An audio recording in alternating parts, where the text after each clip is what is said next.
3 tendons pourront être traités: le supraépineux, l'infraépineux et le sous-scapulaire. Nous pourrons tester le supraépineux en demandant à notre sujet de tendre le bras pouce vers le sol et de résister à une pression effectuée vers le sol. Pour tester l'infraépineux, le sujet a le bras en abduction, coude fléchi. On lui demande de résister à une poussée de l'arrière vers l'avant. Pour tester le muscle sous-scapulaire, le bras est placé dans le dos, la main est décollée du dos. Nous demandons au patient de résister à une poussée qui visera à rapprocher la main du dos. Le traitement du supraépineux, le patient est assis, l'avant-bras dans le dos pour mettre en tension le tendon du supraépineux. L'applicateur utilisé sera la Ceramax. La fréquence élevée au départ pourra être baissée progressivement. La puissance relativement faible, 1 bar 4, 1 bar 6, pourra éventuellement être augmentée au fur et à mesure des séances. Pour l'atteinte de l'infraépineux, le sujet place son bras en flexion, adduction, rotation externe.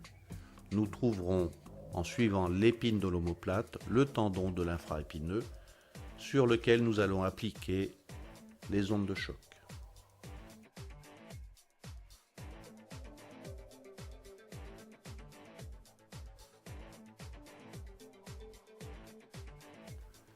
Dans l'atteinte du sous-scapulaire, le bras est le long du corps en rotation externe. Nous retrouverons le tendon du sous-scapulaire juste en dehors du biceps.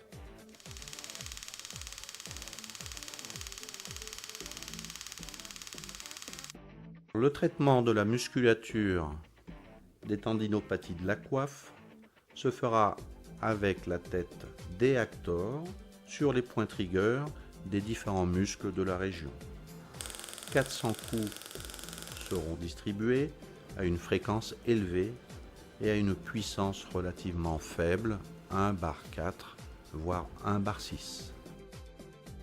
Le traitement de la musculature lors de l'atteinte du supraépineux se fera par un lissage effectué avec la déactor. Ce lissage partira de l'acromion vers le V deltoïdien.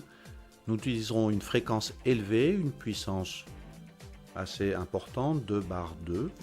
Ce lissage visera à défibroser toute la zone atteinte. Le traitement se terminera par l'application de la V-Actor pour un massage large de la région.